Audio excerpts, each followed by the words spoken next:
I'm your host, Annie Bowles, and this is News du Jour.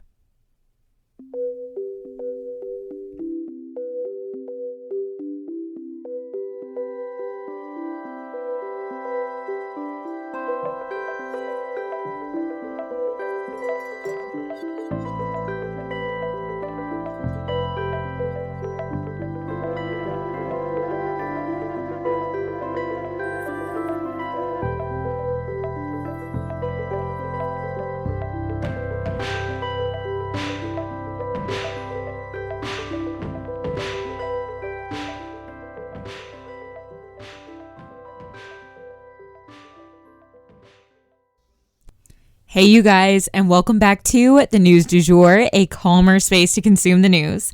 So today is a super interesting news day. There is a lot of breaking news and I can't wait to go over it with you guys. However, I wanted to issue the same reminders. If you guys have been listening all this week, you've already heard this and you can skip past it. But we have three reminders this week of important things that are going on. First and foremost, the second Republican debate is tonight at 8 p.m. Central Time. I will be watching for us and reporting back as always. As of now, Trump will not be participating in this debate.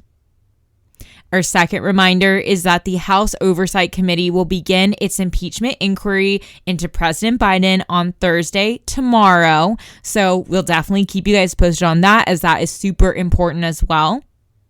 And lastly, the deadline for Congress to find a way to compromise and agree on a budget is this Saturday.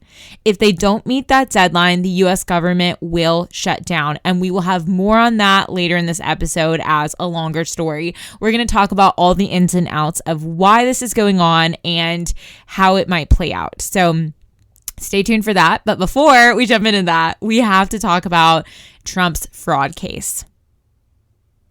So, of course, right as we were headed up to record this episode, Trump was found liable for fraud by a judge in New York. So let's talk about this. So long before any of these criminal, inquiries into President Trump were beginning, there was a civil case that was ongoing led by Letitia James. And basically, what she was accusing the Trump administration or the Trump organization of was basically inflating property values so they could secure bank loans for higher amounts. So, for example, the Trump organization might say that certain properties were valued at a much higher dollar amount, and because the bank would then think they had this, huge asset, they could afford to loan the Trump organization more money. So this basically went on for years and years. It is somewhat of an open secret. I feel like it was something that people knew he was doing. And then when it came time for taxes, he would devalue all of the properties and say, oh, we're only worth this much, and report losses so that he wouldn't have to pay taxes. So little maneuvers like that can actually save people millions and millions of dollars. And so we're going to go through what exactly this means. So again, like I said, this went to press as soon as I was going up to record. So this is kind of like a rough cut of everything, and we'll go over everything again tomorrow in much more detail. But the judge found that Trump overstated his worth between $812 million and $2.2 billion over what he was actually worth. His New York business certificates will be canceled because of this ruling, which means Trump cannot practice business in the state of New York anymore. And that is honestly the end of an era. And it's certainly going to affect Trump's finances.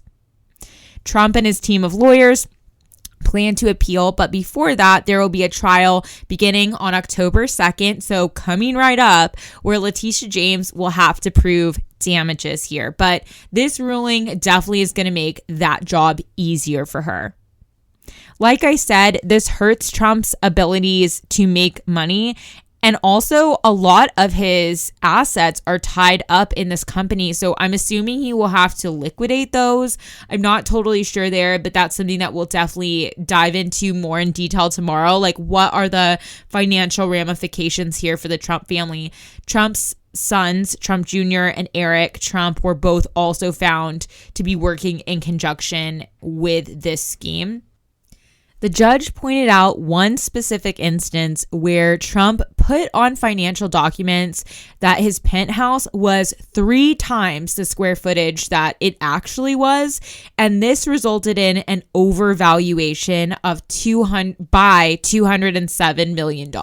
So that is $207 million he was claiming he had that he straight up did not have.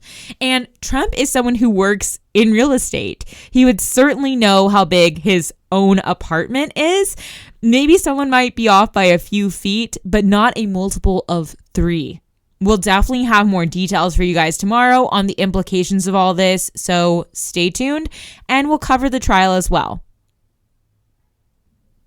Next up for today, in a historical move, Biden joins the picket line. So to me, this might be the most powerful thing that Joe Biden has done in politics in his entire career. Maybe this is the emotional piece that he's been missing that moves people to really connect with him, because obviously, we all know there's been a distinct lack of that in his campaign. You know, people, even Democrats, are struggling to really connect to his agenda, to who he is. Biden has always been extremely pro-worker, pro-union. This is reflected in his voting history, in the fact that unions have endorsed him, and in his general rhetoric. It's always reflected this. Now, these particular unions have not endorsed him this time around or for president, but in the past, in campaigns, he has been endorsed by unions.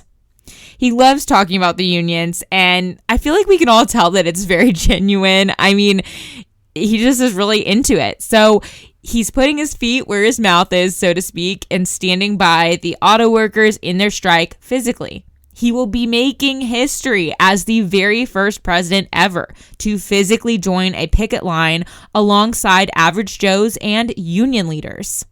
Honestly, I kind of have chills from it, you guys.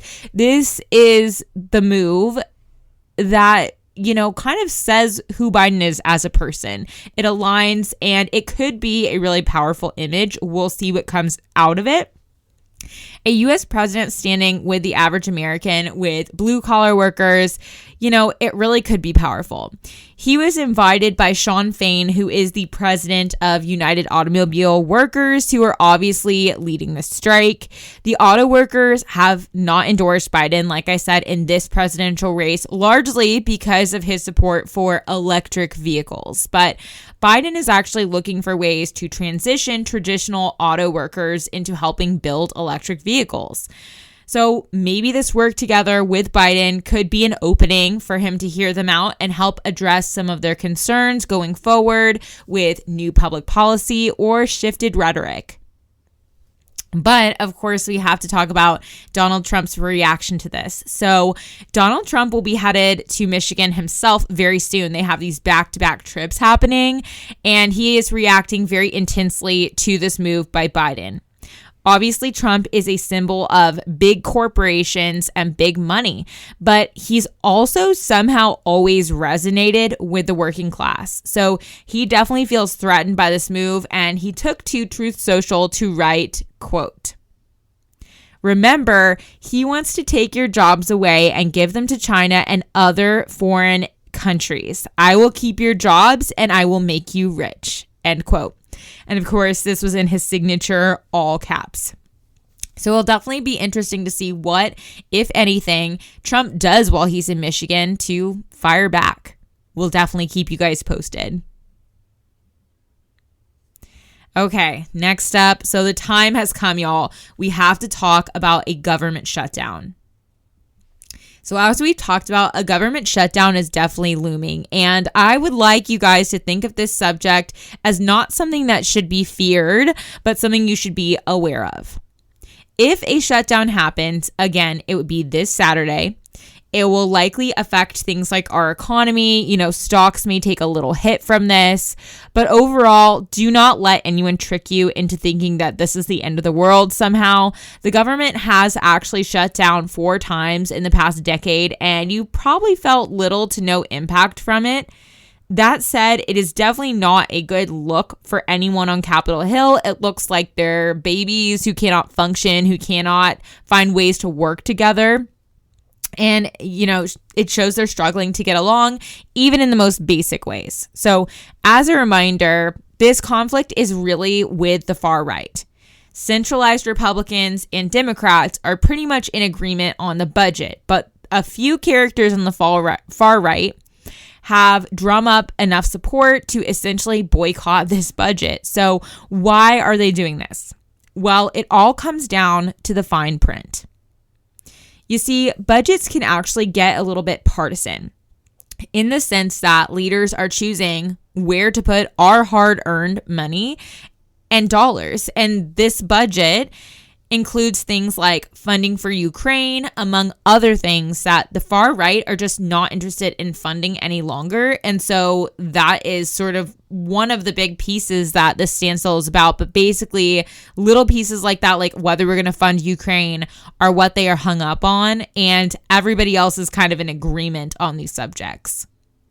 A government shutdown also means that government workers do not get paid, meaning people like TSA workers and Capitol Hill staffers and many, many more government organizations basically stay home until Congress can get a move on.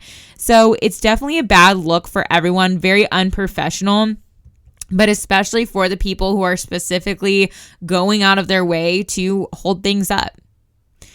There's also always an option to pass a sort of stopgap bill that would basically keep things open and running temporarily, like, kicking the football down the field.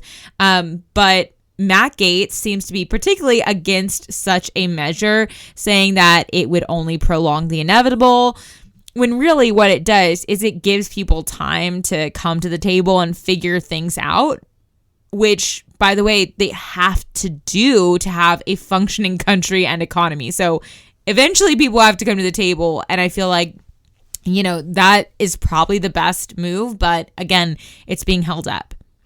Also, a big factor in all of this is the fact that Republicans have a very, very narrow margin in the House. If they had a bigger majority with more like centralized characters, this small number of representatives would not be able to hold things up the way they are right now. They wouldn't have the votes to basically take the whole government hostage, but this narrow majority is really facilitating their power grab here. McCarthy is also afraid of pissing people off. If you guys remember, he was elected speaker after a lot of pushback from the far right. And he wants to keep his job. So he's having to at least pretend to take everyone seriously, which is putting him in hot water with his voters and with everyone else on the Hill, frankly. He's between a rock and a hard place, and that is complicating matters too. As you're looking for people to vote for, I think it is important to look for people who are diplomatic, who can work with anyone, who can get along with people, because that is the type of leader who can get things done on Capitol Hill and keep things moving. Because at the end of the day, these people have to earn each other's trust and respect in order to get anything passed. And we actually have a president right now who was known as kind of the king of that. He was able to walk into almost anyone's office on the Hill and sit down for a chat. He was welcome everywhere, and he really led with respect for so many years. Let's hope that he can help us now navigate this tricky impasse. They have 4 days left, and they're up against the clock. We'll definitely keep you guys posted. And then I'm going to sneak in one more very short story for you guys. The U.S. government sues Amazon. So as of yesterday, the U.S. government has now sued Amazon for similar reasons to their lawsuit against Google, you guys. And that really means that there is real movement happening following those congressional hearings. Thank God. They are accusing Amazon of creating an illegal monopoly by using business tactics to stifle competition. Again, very similar to what they're suing Google for. They were sued by the Federal Trade Commission as well as 17 different states. So this is standing to be a huge case. We'll definitely be, watching with a vat of popcorn and reporting back to you guys every step of the way as these two titans duke it out. We'll definitely keep you guys posted. And that is the news du jour. Today, I wanted to leave you guys with the quote: "Sometimes the end and the beginning are the same place." If you enjoyed this episode, please subscribe on whatever podcast platform you use to listen. A rate and review on that platform or a shout out on social media would mean the world to us and help us to be able to keep creating the news du jour and reach more people who need a calmer space to consume the news. But the best way to support all of our work is to become a patron at www.patreon.com/Sugar-Free Media, and that is also linked in our show notes. You can follow us on social media at newsdujour.podcast on both Instagram and TikTok. You can follow my personal account at It's Annie Bowles on both platforms as well.